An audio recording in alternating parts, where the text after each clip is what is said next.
In the NFL, hits are inevitable, unless your name is Tyler Lockett. At just 5'10 and 182 pounds, scouts said he was too small, too fragile, and wouldn't survive the league's brutal physicality. Yet, somehow, over an incredible decade-long career, Lockett has defied every expectation, missing only 3 games out of a possible 164. But how does a receiver built more like a sprinter than a football player avoid hits from some of the NFL's most ferocious defenders? How has Tyler Lockett not only survived, but thrived, becoming the second leading receiver in Seahawks history, behind the legendary Steve Largent? While other players like Julio Jones, A.J. Brown, Mike Evans, and Calvin Johnson looked for contact during their run after the catch, Lockett did the opposite, which is actually what makes him special. Tyler would slide down to avoid big hits. But where and when did this all start? Did it start in high school? Did it start in college? Why did he do it, and what was his inspiration? Did he see another player do it? Was it because of his size or a career-altering injury? To answer this question, we'll have to take a closer look at Lockett's career to figure out what exactly led to the inception of his signature slide. Tyler Lockett was born into football royalty on September 28, 1992 in Tulsa, Oklahoma. His father and uncle were star receivers at Kansas State, setting the stage for Tyler's athletic destiny. At Booker T. Washington High School, he quickly proved his toughness wasn't limited by his size. As a junior, Lockett played the entire football and basketball seasons with a broken wrist, only getting the wrist repaired after the seasons were over. By graduation, Tyler had secured state championships in both football and basketball, earned all-state honors, and finished third statewide in the 100 and 200 meter sprints. Despite his accomplishments, his smaller stature left him ranked as only the 170th receiver in his class. Undeterred, he chose to follow his family's footsteps, committing to Kansas State. Once at KSU, however, Tyler Lockett made a name for himself. He hoped to redshirt as a freshman and get in the weight room to bulk up, a necessary measure in order to last in football. But Kansas State had different plans, putting Tyler into action immediately in his first year on campus. Things started off a little slow at receiver for Tyler, but Lockett found another way to make an impact, as a kick returner. On October 15th against Texas Tech, Lockett returned a kickoff 100 yards for a touchdown, and at that point, it started to become clear that he was going to be special. He earned 2 Big 12 Conference Special Team Player of the Weeks over the next several games, the first coming after his insane 251 all-purpose yard performance in the Governor's Cup against Kansas, when he became the first player in Kansas State history to return a kickoff for a touchdown in back-to-back weeks. This time, his return was 96 yards. He also added 5 catches for 110 receiving yards in the game. A few weeks later, Lockett did it bigger and better, this time with 315 all-purpose yards that included an 80-yard punt return touchdown and 3 carries for 84 yards rushing. But the excitement Lockett showed as a freshman would end there, as he missed the final 3 games due to injury, a lacerated kidney. The concerns over his size began to grow, but his impact could not be ignored, as Lockett won Big 12 Freshman of the Year. The insane output continued as a sophomore. Lockett had another 96-yard kickoff return for a touchdown, and a few weeks later had a 9-catch, 194-yard, 2-touchdown performance against West Virginia. He returned another kickoff for a touchdown against Oklahoma State, the 4th of his career, and finished his sophomore season with 687 receiving yards, 4 touchdowns, and honorable mention special teams All-American. As a junior, Lockett really exploded as a receiver, over 1,200 yards receiving and 11 touchdowns. He set the single-game Kansas State receiving record with 237 yards against Texas, and oh yeah, added another 96 return yards. But shortly after, suffered a hamstring injury, missing 3 weeks, and again, raising eyebrows about his ability to remain healthy. But when Lockett was healthy, he was deadly. When he came back from injury, he had 111 yards on 8 catches against West Virginia,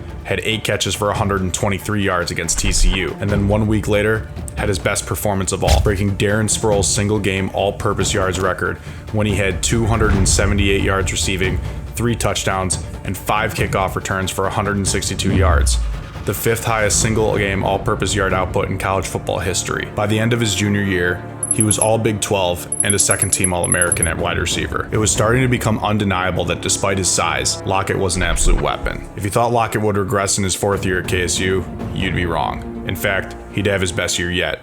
Over 1,500 yards receiving, another 11 touchdowns. He had 2 50-plus yard punt returns against UTEP. He received numerous honors, including first-team All-Big 12 receiver, first-team all-purpose player by the AP, and many more. Lockett had shown time and time again that he was a force to be reckoned with at the collegiate level, but the NFL is a different beast, with bigger, faster, and stronger players at nearly every position. Many smaller players have failed to live up to the task at the NFL level. Would Lockett be the same? At the combine, Lockett officially measured in at 5'10", 182 pounds, earning a very poor RAS grade for size. What he lacked in size, he made up for with his track speed, running a 4.4 40-yard dash, explosion, and agility. Yet, even with the impressive college numbers and speed he showed at the combine, the physicality of the NFL was going to be a different beast. And shortly after his NFL career would begin, Tyler realized that he would need to make a crucial change to his game in order to survive. Even with the fast 40 time and incredible college production, the size issue was simply too much to overcome for Lockett, and he fell to the third round when the Seattle Seahawks took him with the 69th overall pick. The Seahawks definitely saw something in Lockett when they traded their 3rd, 4th, 5th, and 6th round picks to the Washington Redskins to move up for Tyler.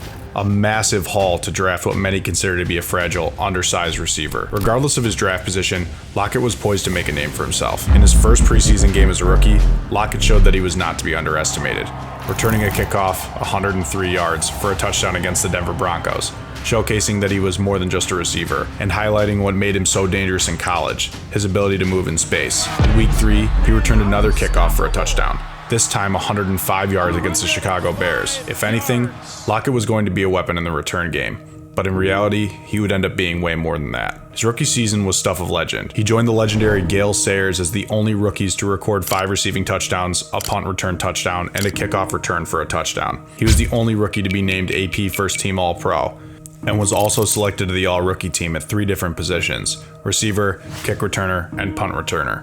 Lockett was a force, despite his smaller stature. He finished the season with 51 catches for 664 yards and 6 touchdowns, along with 852 kickoff return yards, a touchdown, and a punt return touchdown as well. But even after his awesome rookie season, adversity was around the corner and would encourage Lockett to change the way he played. In 2016, Lockett was having another strong season with 597 yards and a touchdown until this happened.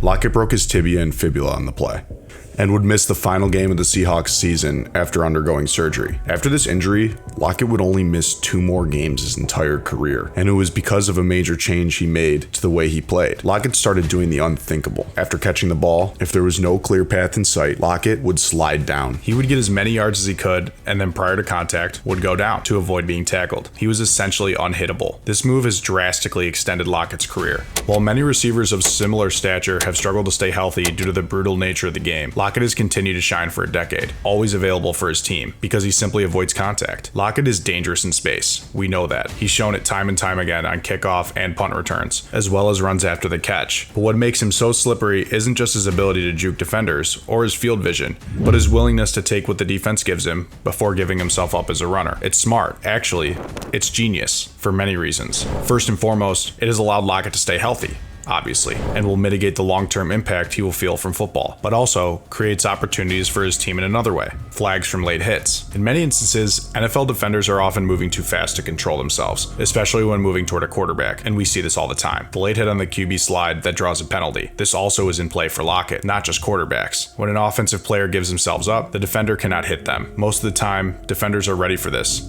and pull up to avoid drawing a penalty, but this isn't as obvious when the player isn't a quarterback. When playing against Lockett, it's yet another thing that defenders need to think about and causes hesitation, which Lockett can either use to his advantage, or when a defender is moving too quickly, slide down to try and draw a flag. It's a remarkable move. Many may say this is a weak way to play football, but personally, I think it's smart. At only 5'10", 180 pounds, when going up against guys like Myles Garrett, Aaron Donald, Nick Bosa, and many other monstrous players, you're not going to win the contact battle very often, if ever. So sliding down and avoiding the contact altogether, preserving your health, and bringing in the opportunity for a late hit flag is just good business, especially at Lockett's size. Beyond his signature move, Lockett is still a tremendous receiver and master of the toe tap. Lockett's body control and his ability to get both feet in bounds has wowed NFL fans for 10 seasons. For the majority of Tyler's career, he's played alongside Russell Wilson, who threw one of the prettiest, most accurate deep balls in NFL history. One of the reasons Wilson was so successful with his deep ball was because of Lockett. Wilson threw to a lot of receivers in his career, putting the ball into incredibly tight windows, but arguably the most impressive throw and catches the Seahawks put on display were from Wilson to Lockett.